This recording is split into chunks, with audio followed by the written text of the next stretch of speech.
ಅಚ್ಚು ಮುಂದೆ ರಿಲೀಸ್ ಆಗಿದೆ. ಆಲ್ರೆಡಿ ಆಲ್ ಓವರ್ ಕನ್ನಡ ತುಂಬಾ ಒಳ್ಳೆ ರೆಸ್ಪಾನ್ಸ್ ಬರ್ತಾ ಇದೆ. ಒಂದು ತುಂಬಾ ದಿನಗಳಾದ್ಮೇಲೆ ಇಂಥ ಒಂದು ಜಾನರ್ ಕನ್ನಡ ಸಿನಿಮಾ ಬಂದಿದೆ. ಇಟ್ಸ್ ಅ ಫ್ಯಾಮಿಲಿ ಹಾರರ್ ಅಂತಾನೆ ಹೇಳ್ಬೋದು. ಯಾರಾದ್ರೂ ಸಿನಿಮಾ ನೋಡಿದ್ರ?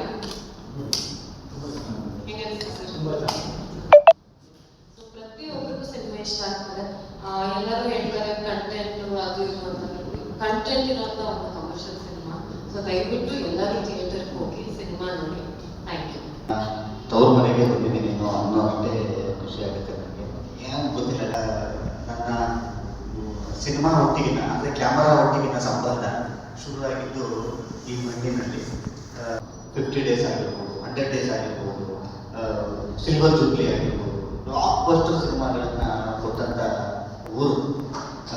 ಇಲ್ಲಿನ ಥಿಯೇಟರ್ಗಳಾಗಿರ್ಬೋದು ಎಲ್ಲ ಆಲ್ಮೋಸ್ಟ್ ಸುಮಾರು ಥಿಯೇಟರ್ಗಳ ನಂಬರ್ಸ್ ನನ್ನ ಇದೆ. ಈ ಥರದೊಂದು ಸಂಬಂಧ. ಇದು ನನ್ನ ಕ್ಯಾರೆಕ್ಟರ್ ರೋಲ್ಸಲ್ಲಿ ಮಾಡ್ತಾ ಇದ್ದಂಥ ಸಮಯದಲ್ಲಿ ಅದಾದ ನಾನು ಹೀರೋ ಆಗ್ತೀನಿ. ಅದು 2012ರಲ್ಲಿ ಆ ಸಿನಿಮಾ ರಿಲೀಸ್ ಆಗುತ್ತೆ. ರ್ಯಾಂಬೋ ಅಂತದ್ದು ಗಾಯತ್ರಿಯಲ್ಲಿ ಆ ಸಿನಿಮಾ 50 ದಿವಸಗಳನ್ನು ಪೂರೈಸುತ್ತೆ. 50 ದಿವಸಗಳನ್ನು ಪೂರೈಸಿದಂಥ ನನ್ನ ಮೊದಲನೆಯ 50ನೇ ದಿವಸವನ್ನು ನಾನು ನನ್ನ ಸಿನಿಮಾ ರಿಲೀಸ್ಗಳಿಗೆ ಎಲ್ಲನೂ ಕೂಡ ಮೈಸೂರಿನ ಭೇಟಿ ಮಾಡಿದ್ದೀನಿ. ಮೈಸೂರಿನ ಇವರು ಈ ಸಿನಿಮಾದ ನಿರ್ದೇಶಕರು ನವನೀತ್ ಅವರು ನನಗೆ ಇವರು ಸರ್ ಅದು ಗೊತ್ತು ಸರ್ ನನಗೆ, ನಾನು ಮೈಸೂರಿನವನೇ ಸರ್, ಮೈಸೂರು ಅಲ್ವಾ ಇವರು ಅಂತಕ್ಕಂಥದ್ದು. ಆಮೇಲೆ ಆರೋಗ್ಯ ಸರಿ, ಇವರು ನಮ್ಮ ಸಿನಿಮಾದ ಒಂದು ತುಂಬ ಪ್ರಿಡಾಮಿನೆಂಟ್ ಪಾತ್ರದಲ್ಲಿ ಕಾಣಿಸ್ಕೊಂಡಿರುವಂಥದ್ದು. ನಿಮಗೆ ಇವರ ಪಾತ್ರದ ಬಗ್ಗೆ ನಾನು ಜಾಸ್ತಿ ಹೇಳ್ತಾ ಹೊರಟ್ರೆ ಸಿನಿಮಾದ ಸುಮಾರು ತಿರುವುಗಳನ್ನ ಬಿಟ್ಬಿಡ್ಬೇಕಾಗುತ್ತೆ. ಮತ್ತೊಂದು ಹೊಸ ಪ್ರಯತ್ನ ನನಗೆ ಆ್ಯಕ್ಚುಲಿ ನನ್ನ ವೈಫು ಹಾರರ್ ಸಿನಿಮಾ ನೋಡೋಣ, ಅವಳಿಗೊಂಚೂರು ಭಯ ಇಲ್ಲ. ನಿನ್ನ ಮುಖಾಂತರ ನನಗೊಂದು ಇನ್ನೊಂದಿಷ್ಟು ಜನ ಅಂದರೆ ಹಾರರ್ ಅಂತಂದರೆ ಭಯ ಅಂತ ಅನ್ನೋರಿಗೆ ನಾನು ಮೆಸೇಜ್ ಕೊಡಬೇಕು. ನೀವು ನಿಜವಾಗ್ಲೂ ಆ ಸಿನಿಮಾ ಹೆಂಗೆ ಅನ್ನಿಸ್ತು ಅಂತ ಕರ್ಕೊಂಡು ಹೋಗಿದ್ದೆ. ಬಟ್ ಟಚ್ಚು ಹೇಳ್ತೀನಿ, ಹಾರರ್ ಸಿನಿಮಾ ಮಾತ್ರ ಇಷ್ಟಪಡೋರಿಗೆ ಮಾತ್ರವಲ್ಲದೆ ಎಲ್ಲ ಥರದ ಆಡಿಯನ್ಸ್ಗೆ ತಾಗುವಂಥ ಎಂಟರ್ಟೈನ್ಮೆಂಟ್ ಮುಖಾಂತರ ಹಾರರ್ನ ಹೇಳಿದಂಥ ಒಂದು ಪ್ರಯತ್ನ. ಇತ್ತೀಚಿನ ದಿವಸದಲ್ಲಿ ನೀವೆಲ್ಲ ನೋಡಿರ್ತೀರಿ, ಹಾರರ್ ಕಾಮಿಡಿ ಅಂತ ಅನ್ನುವ ಒಂದು ಜಾನರ್ ಇದೆ. Horror comedy, action comedy, rom com ಅಂತೀವಿ, ಥ್ರಿಲ್ಲರ್ ಕಾಮಿಡಿ ಅಂತೀವಿ, ಹಾರರ್ ಕಾಮಿಡಿ ಅಂತೀವಿ. ಇದು ಅದಕ್ಕೆ ಸೇರುತ್ತಾ ಸರ್ ಅಂತ ನೀವು ಯಾರು ಹೇಳಿದ್ರೆ ಇಲ್ಲ, ಇದು ಹಾರರ್ ಕಾಮಿಡಿ ಅಲ್ಲ.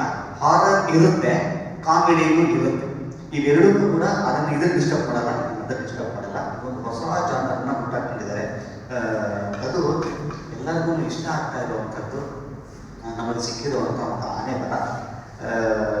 ನಾವು ಶುಕ್ರವಾರ ರಿಲೀಸ್ ಆಗಿದೆ ಸಿನಿಮಾ.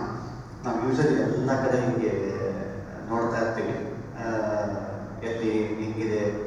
ಇದು ನೀವು ಕೊಟ್ಟಂಥ ಪ್ರೀತಿ, ಇದು ನೀವು ಕೊಟ್ಟಂಥ ಆಶೀರ್ವಾದ. ಇದು ಎಲ್ಲಿ ತನಕ ಈ ಥರದ ಒಂದು ಪ್ರೀತಿ ಆಶೀರ್ವಾದ ಇರುತ್ತೆ ಅಲ್ಲಿ ತನಕ ಶರಣ್ ನಿಮ್ಮ ಮುಂದೆ ನಿಂತಿರ್ತಾನೆ ಅನ್ನೋದಕ್ಕೆ ಒಂದು. ಎರಡನೇದೇನು ಅಂತಂದರೆ, ಒಂದಿಷ್ಟು ಬೇರೆ ಥರದ್ದೇನೋ ಪ್ರಯತ್ನ ಮಾಡಿದ್ದೀನಿ ಈ ಸಿನಿಮಾದಲ್ಲಿ. ನನ್ನ ರೆಗ್ಯುಲರ್ ಜಾನರ್ನ ಸಿನಿಮಾ ಅಲ್ಲ. ನೀವು ಅಧ್ಯಕ್ಷ ಅಥವಾ ರ್ಯಾಂಬೋ ಆಗಿರ್ಬೋದು, ವಿಕ್ಟ್ರಿ ಆಗಿರ್ಬೋದು, ಈ ಶರಣ ಅಂತಂದರೆ ಖಂಡಿತವಾಗ್ಲೂ ಆ ಶರಣ ಅಲ್ಲ. ಆದರೆ ನೀವು ಇಷ್ಟಪಡೋ ಶರಣ್ ಮಿಸ್ ಆಗಲ್ಲ. ನನ್ನ ಮತ್ತು ಚಿಕ್ಕಣ್ಣ ಅವರ ಕಾಂಬಿನೇಷನ್ ಮತ್ತೊಂದು ಸಿನಿಮಾ. ಸರ್ ನಿಮ್ದು ಅಧ್ಯಕ್ಷ ನೋಡಿದ್ರು ಸರ್, ವಿಕ್ಟ್ರಿ ನೋಡಿದ್ದೀವಿ ಸರ್ ಅಂತ ಮಾತಾಡ್ತಿರ್ತಾರೆ. ನೋಡಿ, ಅಧ್ಯಕ್ಷ ಬಂದು ಇವತ್ತಿಗೆ 11 ವರ್ಷ, 11 ವರ್ಷ ಆಗುತ್ತೆ. ಇವತ್ತಿಗೂ ನಾನು ಎಲ್ಲರೂ ಶೂಟಿಂಗ್ ಇಲ್ಲಿ ಕಡೆ ಹೋದಾಗ ಹಣ ಒಬ್ಬ ಅಧ್ಯಕ್ಷ ಇಲ್ಲಿ ಅಂತ ಅಂದರೆ ಎಷ್ಟರ ಮಟ್ಟಿಗೆ ಈ ಕಾಂಬಿನೇಷನ್ ಇದಾಗ್ಬಿಟ್ಟಿದೆ ಅಂತಂದರೆ, ಚಿಕ್ಕಣ್ಣನ ಜೊತೆಲೇ ಇರ್ತಾರೆ ನಮ್ಮ ಮನೆಯಲ್ಲೂ ಅಂತಂದ್ರೆ. ಅಂದರೆ ಇಷ್ಟು ಇಂಪ್ಯಾಕ್ಟ್ ಮಾಡುವಂಥ ಒಂದು ಕಾಂಬೋ ಇವತ್ತು ನಾವು ಚೂಮಂತರ ಮುಖಾಂತರ ಈ ಕಾಂಬೋ ಇರುತ್ತೆ, ಬೇರೆ ಥರದಲ್ಲಿ ಇರುತ್ತೆ. ಸೊ ಇದನ್ನ ಕಾಂಬಿನೇಷನ್ನು ಸರ್ ನಾನು ಮಾಡಿದ್ದೇನೆ ಮತ್ತೆ ಅದನ್ನು ಅಂತಲೂ ಆಗಬಾರ್ದು. ನಮ್ಮಿಬ್ಬರ ಕಾಂಬಿನೇಷನ್ ಮಿಸ್ ಆಗ್ತದೆ. ಇದು ಒಂದು ಹಾರರ್ ಸಿನಿಮಾ ಒಳಗಡೆ ತರಬೇಕು. ಇದು ಬಹಳ ಟ್ರಿಕ್ಕಿ ವಿಚಾರ. ಈ ನಿಟ್ಟಿನಲ್ಲಿ ನನ್ನ ಮತ್ತೆ ಚಿಕ್ಕಣ್ಣ ಅವರ ಕಾಂಬಿನೇಷನ್ ಇರುತ್ತೆ. ನೀವು ಬೇರೆ ಒಂದು ಚಿಕ್ಕಣ್ಣನ ಬೇರೆ ಮತ್ತು ಶರಣ್ ಕಾಂಬಿನೇಷನ್ ನೋಡ್ತೀವಿ. ಆದರೆ ನೀವೇನೋ ಒಂದು ಎಕ್ಸ್ಪೆಕ್ಟ್ ಮಾಡ್ತಿದ್ರಲ್ಲ, ಚಿಕ್ಕಣ್ಣ ಮತ್ತು ಶರಣ್ ನಗಿಸ್ತಾರೆ ಅಂತ, ಖಂಡಿತ ನಿಮ್ಮನ್ನು ಡಿಸಪಾಯಿಂಟ್ ಮಾಡಲ್ಲ. ನಿಮ್ಮನ್ನು ನಗಿಸೋವಂಥ ಕೆಲಸ ಮಾಡ್ತೀವಿ, ಜೊತೆಯಲ್ಲಿ ಹೆದರಿಸೋ ಕೆಲಸನೂ ಮಾಡ್ತೀವಿ. ಹೆದರಿಸೋದ್ರಲ್ಲಿ ಮಾಸ್ಟರ್ ಇದ್ದಾರೆ ನವನೀತವರು. ಯಾಕಂದರೆ ಈ ಹಿಂದೆ ಕರ್ಮ ಅನ್ನೋ ಒಂದು ಸಿನಿಮಾನ ಬಹಳಷ್ಟು ವರ್ಷಗಳ ನಂತರ, ನಾನು ಭಾಳ ಕಡೆ ಹೇಳ್ತಾ ಇರ್ತೀನಿ, horror cinema horror cinema fan ನಾನು. ನನಗೆ ಹಾರರ್ ಸಿನಿಮಾ ನೋಡೋದೇ ಒಂದು ಬರೇ ಒಂದು ಹಾರರ್ ಸಿನಿಮಾ ನೋಡೋಣ, ಸಖತ್ ಖುಷಿ, ಸಖತ್ ಸುಸ್ತಾಗಿದೆ. ಈ ಥರದ ಅವಧಿಯಲ್ಲಿ ನಮ್ಮ ಕನ್ನಡದಲ್ಲಿ ಒಂದು ಸಿನಿಮಾ ಬರುತ್ತೆ, ಹಾರರ್ ಸಿನಿಮಾ. ಹಾರರೇ ಬೇಸ್ಡ್ ಆಗಿ ಇಟ್ಕೊಂಡು ಒಂದು ಸಿನಿಮಾ ಮಾಡ್ತಾರೆ, ಅದು ಬರಲ್ಲ. ನನಗೆ ಇಂಗ್ಲೀಷ್ ಪಿಕ್ಚರ್ ಥರದ್ದು ಶಾರ್ಟ್ಸು ಅದು ಇದು ಯಾರಿದ್ರು ಅಂತ ನೋಡಿ, ಒಬ್ಬ ಹಾರರ್ ಸಿನಿಮಾ ಲವರ್ಗೆ ಈ ಥರದೊಂದು ಊಟ ಸಿಕ್ಕಾಗ ಒಂಥರ ಕನ್ನಡದಲ್ಲಿ ಈ ಥರದ್ದು ಆಗ್ತಾ ಇದೆ ಅಂತ. ನಾನು ಆ್ಯಕ್ಚುಲಿ ಇವ್ರು ಕಂಗ್ರ್ಯಾಚುಲೇಟ್ ಮಾಡಬೇಕು ಅಂತ ನಂಬರ್ ಬರ್ತಾ ಇದ್ದೆ ನಾನು ಆ್ಯಕ್ಚುಲಿ. ಯಾಕಂದರೆ ನನಗೊಂದು ಪ್ರವೃತ್ತಿ ಇದೆ, ಚಂದ ಯಾರು ಮಾಡಿದರೆ ನನಗಿಷ್ಟ ಆದರೆ ಅವ್ರ ನಂಬರ್ ಹುಡುಕಿ ಅವ್ರನ್ನ ಕಾಲ್ ಮಾಡಿ ಅವ್ರು ಹೇಳುವಂಥದ್ದು ನನಗೊಂದು ಪ್ರವೃತ್ತಿ ಇದೆ. ಇವ್ರದ್ದು ಕರ್ಮ ನೋಡಿದ ತಕ್ಷಣ ಡೈರೆಕ್ಟ್ರು, ಹೊಸ ಡೈರೆಕ್ಟ್ರು ಅವನಿತ್ತಂತ ಎಲ್ಲಿ ನಂಬರು ಅಂತ ಕೇಳ್ತಾ ಇದ್ದೆ. ನನಗೊಂದು ಅನಾಮಧೇಯ ಕಾಲ್ ಬರುತ್ತೆ. ಆ ಕಾಲ್ ಏನು ಹೇಳುತ್ತೆ ಅಂತಂದರೆ, ಸರ್ ಕರ್ಮ ನೋಡಿದ್ದೀರಾ? ಹಾಂ ನೋಡಿದ್ದೀನಿ. ಅವರು ನವನೀತ್ ಅವರು ನಿಮಗೊಂದು ಕತೆ ಹೇಳ್ಬೇಕಂತೆ ಸರ್. ನೋಡಿ, ನಾನು ಅವ್ರನ್ನ ಹುಡುಕ್ತಾ ಇದ್ದೆ ಆ್ಯಕ್ಚುಲಿ. ಅವ್ರು ಕಂಗ್ರ್ಯಾಚುಲೇಟ್ ಮಾಡೋಣ ಅಂತ ಹುಡುಕ್ತಾ ಇದ್ದವನು ಅವ್ರ ಕಡೆಯಿಂದ ಒಂದು ಕತೆ ಹೇಳೋದ್ರೆ ಒಂದು ಆಫರೇ ನನಗೆ ಬರುತ್ತೆ ಅಂತ ಅನ್ನೋವಂಥದ್ದು ನನಗೆ ಹೆಂಗೆ ನನಗಿದೆ ತುಪ್ಪ ಜಾರಿ ರೊಟ್ಟಿ ಮೇಲೆ ಬಿತ್ತು ಅನ್ನೋ ಥರ ಇವರು ನನಗೆ ಸಿಕ್ತು. ನಾನು ಇಷ್ಟಪಡೋ ಜಾನರ್ ಅಂದರೆ ನೋಡೋದಕ್ಕೇ ಇಷ್ಟಪಡೋ ಜಾನರಲ್ಲಿ ನಾನು ಆ್ಯಕ್ಟ್ ಮಾಡೋದಕ್ಕೆ ಅಂತ ಒಂದು ಅವಕಾಶ ಸಿಗುತ್ತೆ ಗೊತ್ತಾ. ಸೊ ಇದನ್ನ ಆ್ಯಕ್ಟ್ ಮಾಡೋದಂಥ ಅನುಭವ ಇದೆ ಗೊತ್ತಾ. ಒಬ್ಬ ಹಾರರ್ ಸಿನಿಮಾದ ಭಕ್ತನಾಗಿ, ಒಬ್ಬ ಹಾರರ್ ಸಿನಿಮಾದ ಫ್ಯಾನ್ ಆಗಿ ಎಷ್ಟು ಎಂಜಾಯ್ ಮಾಡಿದ್ದೀನಿ ಅಂದರೆ ಅಷ್ಟು ಎಂಜಾಯ್ ಮಾಡಿದ್ದೀನಿ. ನಾನು ಎಂಜಾಯ್ ಮಾಡುವಂಥದ್ದಲ್ಲ, ಇವತ್ತು ನೀವು ಎಂಜಾಯ್ ಮಾಡ್ತಾ ಇರೋದಿದೆ ಗೊತ್ತಾ. ಅದು ಇವತ್ತು ಎಲ್ಲ ಚಿತ್ರಮಂದಿರಗಳು ಹೌಸ್ಫುಲ್ ಆಗಿರುವಂಥ ಕಾರಣ ಏನು ಅಂತಂದರೆ, ನೀವು ಇದನ್ನು ಈ ಸಿನಿಮಾನ ನನ್ನ ಸಿನಿಮಾ ಅಂತ ಮನಸ್ಸಿಗೆ ಇಟ್ಕೊಂಡು ಎಲ್ಲ ಕಡೆ ನೋಡ್ತಾ ಇದ್ದೀವಿ. ನೀವು ಯೂಟ್ಯೂಬ್ ತೆಗೆದು ನೋಡಿ, ಅಥವಾ ಮೊಬೈಲಲ್ಲಿ ಯಾವುದೇ ಕಾರ್ಯಕ್ರಮಗಳನ್ನ ತೆಗೆದು ನೋಡಿ, ಅಥವಾ ಫೇಸ್ಬುಕ್ಕಲ್ಲಾಗಿರ್ಬೋದು, ಟ್ವಿಟರಲ್ಲಾಗಿರ್ಬೋದು, ಇನ್ಸ್ಟಾದಲ್ಲಾಗಿರ್ಬೋದು, ಒಂದು ನೆಗೆಟಿವ್ ಕೂಡ ನನಗೆ ಒಂದು ನೆಗೆಟಿವ್ ಪರವಾಗಿಲ್ಲ, ಸುಮಾರಾಗಿದೆ ಅಂತಲೂ ಗೊತ್ತಿಲ್ಲ. ನನಗೆ ಚೆನ್ನಾಗಿದೆ, ತುಂಬ ಚೆನ್ನಾಗಿದೆ, ನಮ್ಮ ಕನ್ನಡದಲ್ಲಿ ಈ ಥರ ಸಿನಿಮಾಗಳಾಗಬೇಕು, ಬರೀ ಇದೆ ನೋಡ್ತಾ ಇರೋಂಥದ್ದು. ಇದು ನಾನೆಲ್ಲ ಕಾರಣ, ಇದಕ್ಕೆ ಒಂದು ಸ್ಟ್ರಾಂಗೆಸ್ಟ್ ತಂಡ ಕಾರಣ ಆಗುತ್ತೆ. ಅದನ್ನು ನೀವು ಮೆಚ್ಚಿಕೊಂಡು ನೀವು ಈ ಥರದೊಂದು ಸುದ್ದಿನ ಹರಡಿಸ್ತಾ ಇದ್ದೀರಿ ಗೊತ್ತಾ. ಅದೊಂದೇ ಕಾರಣ ಇವತ್ತು ಅಷ್ಟೂ ಚಿತ್ರಮಂದಿರಗಳು ತುಂಬಿರುವಂಥದ್ದು. ಇವತ್ತು ಮೈಸೂರಿಗೆ ಬಂದಿರುವಂಥದ್ದು ಚೆನ್ನಾಗಿ ಹೋಗ್ತಾ ಇದೆ, ಸಖತ್ತಾಗಿ ಹೋಗ್ತಾ ಇದೆ ಅಂತ ಬರೀ ಹೇಳೋದಕ್ಕೆ ಅಷ್ಟೇ ಅಲ್ಲ, ಈ ಚೆನ್ನಾಗಿ ಹೋಗ್ತಾ ಇರೋದಕ್ಕೆ ಕಾರಣ ನೀವು, ನಿಮಗೆ ಥ್ಯಾಂಕ್ಸ್ ಇರೋದಕ್ಕೆ ಅಂತಲೇ ಬಂದಿರುವಂಥದ್ದು. ನಿಮ್ಮೆಲ್ಲರಿಗೂ ಕೂಡ, ಅಂದರೆ ಮೈಸೂರಿನ ಎಲ್ಲ ಸಿನಿಮಾಭಿಮಾನಿಗಳೇನಿದ್ದೀರಿ ನಿಮ್ಮೆಲ್ಲರಿಗೂ ಕೂಡ ಧನ್ಯವಾದಗಳನ್ನ ಹೇಳೋದಕ್ಕೆ ಇಡೀ ತಂಡದ ಪರವಾಗಿ ನಾನಿಲ್ಲಿ ಬಂದಿದ್ದೀನಿ. ಸಿನಿಮಾ ತುಂಬ ಚೆನ್ನಾಗಿ ಹೋಗ್ತಾ ಇದೆ ಅಂತ ಅನ್ನೋದರ ಒಂದು ಸಾರ್ಥಕತೆ ಇದೆ ಗೊತ್ತಾ.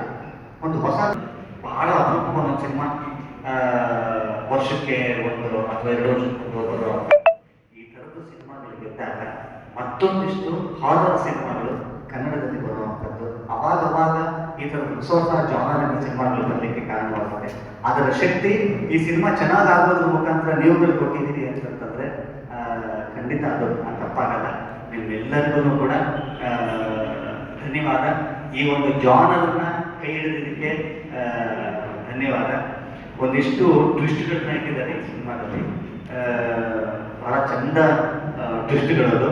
ಖಂಡಿತ ನೀವೆಲ್ಲ ಸಿನಿಮಾ ನೋಡಿದ್ರೆ ಗೊತ್ತಾಗುತ್ತೆ ನಿಮಗೆ. ಒಂದು ಕನ್ನಡದ ಸೂಪರ್ ಸ್ಟಾರ್, ಕನ್ನಡದ ಸೂಪರ್ ಸ್ಟಾರ್ ಅಂತಂದರೆ ಇನ್ನೂ ಹೆಚ್ಚಿನವರು ಕನ್ನಡ ಚಿತ್ರರಂಗವನ್ನು ಗಟ್ಟಿ ಮಾಡಬೇಕ, ಕನ್ನಡ ಚಿತ್ರರಂಗವನ್ನು ಇನ್ನೂ ಹೆಚ್ಚು ಶ್ರೀಮಂತ ಮಾಡಿದಂಥ ಮೈಸೂರಿನ ಒಂದು ಸೂಪರ್ ಸ್ಟಾರನ್ನು ಅವರ ಆಶೀರ್ವಾದ, ಅವರು ಪರೋಕ್ಷವಾಗಿ ಈ ಸಿನಿಮಾದಲ್ಲಿ ಅವರು ನೆನಪಿರುತ್ತೆ ಅಂತನ್ನುವಂಥದ್ದು ಒಂದು ಚಿಕ್ಕ ವಿಷ್ಣು ಸರ್ ಅವರ ಸಿನಿಮಾ ಮತ್ತು ವಿಷ್ಣು ಸರ್ ಅವರು ಅವರ ಆಶೀರ್ವಾದ, ಅವರ ನಂಟು, ಅವರ ಕನೆಕ್ಷನ್ ಈ ಸಿನಿಮಾದಲ್ಲಿ ಬಹಳ ಭಕ್ತಿಪೂರ್ವಕವಾಗಿ ಇದನ್ನು ಈ ಸಿನಿಮಾದೊಳಗಡೆ ಅಳವಡಿಸ್ಕೊಂಡಿರುವಂಥದ್ದು ನವನೀತ್ ಅವರ ಕಥೆಗೆ ಸಿಕ್ಕಂಥ ಕ್ರೆಡಿಟ್ಸ್ ಅದು.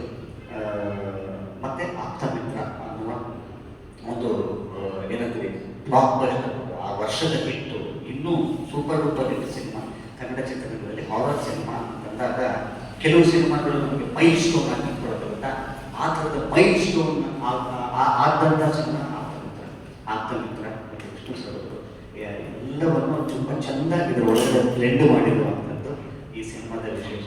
ನಾನು ಅದೇ ಹೇಳಿದೆ, ನಾನು ಎರಡನೇ ಸಿನಿಮಾ, ಮೂರನೇ ಸಿನಿಮಾ ಮೈಸೂರಿನಲ್ಲಿ ವಿಷ್ಣು ಸರ್ ಅವರ ಜೊತೆಯಲ್ಲಿ ಒಂದೇ ಒಂದು ಸೀನ್ ಆ್ಯಕ್ಟ್ ಮಾಡಿದ್ದೆ. ನಾನು ಇಲ್ಲಿ ಹೇಳ್ತೀನಿ, ಮೈಸೂರಲ್ಲಿ ಶೂಟ್ ಆಗಿದ್ದದು ಹೋಟೆಲ್ ದಾಸ್ ಪ್ರಕಾಶಲ್ಲಿ ಒಂದು ಸೀನ್ ಶೂಟ್ ಮಾಡ್ತೀನಿ ನಾವು ಅಲ್ಲಿ. ಅದಾದ ನಂತರ ನಾನು ವಿಷ್ಣು ಸರ್ ಅವ್ರ ಜೊತೆ ನಾನು ಕೆಲಸ ಮಾಡಿ ಸದಾ ನನ್ನ ಮೇಲೆ ಇದೆ ಅಂತ ಅನ್ನೋದಕ್ಕೆ ಶ್ರೀಮಂತರನ್ನು ಕೂಡ ಅವರು ನನ್ನ ಜೊತೆ ಇರೋದೇ ಕಾರಣ. ಇವತ್ತು ಇಷ್ಟು ವರ್ಷಗಳು ಇಲ್ಲಿ ತಾಳ್ಕೊಂಡ್ಬಂದಿದ್ದೀನಿ, ಇಲ್ಲಿ ತನಕ ನಡ್ಕೊಂಡು ಬಂದಿದ್ದೀನಿ ಅಂತ ಅನ್ನೋದಾದರೆ ಇದು ಶರಣ್ ಅಂತ ಕಾರಣ. ತಮ್ಮ ನೀರ ಆಶೀರ್ವಾದ ಇರೋದಕ್ಕೆ ಇದು ಅದು ಕಾರಣವಾಗಿದೆ. ನಿಮ್ಮೆಲ್ಲರ ಪ್ರೀತಿ ವಿಶ್ವಾಸದಿಂದ ಇವತ್ತು ಶರಣ್ ನಿಂತ್ಕೊಂಡಿದ್ದಾನೆ. ಇನ್ನೊಂದಿಷ್ಟು ಸಿನಿಮಾಗಳನ್ನ ಮಾಡ್ತಾನೆ. ನಿಮ್ಮ ಆಶೀರ್ವಾದ ಇದ್ದಲ್ಲಿ ಇವತ್ತು ಇದೀನ ತನಕ ನೀವು ಕೊಟ್ಟಂಥ ಒಂದು ಆಶೀರ್ವಾದ ಇರ್ಬೋದು, ಸಪೋರ್ಟ್ ಇರ್ಬೋದು, ಈ ಸಿನಿಮಾದ ಮುಖಾಂತರ ನಮಗೆ, ಈ ಸಿನಿಮಾದ ಆದ ನಂತರ ಕೂಡ ನಮ್ಮಲ್ಲಿ ಇರುತ್ತೆ ಅಂತ ಮತ್ತೊಮ್ಮೆ ನಿಮ್ಮೆಲ್ಲರಿಗೂ ಥ್ಯಾಂಕ್ಸ್ ಹೇಳಲಿಕ್ಕೆ ನಮ್ಮ ಇಡೀ ತಂಡ ಇಲ್ಲಿ ಬಂದಿದೆ. ಧನ್ಯವಾದಗಳು.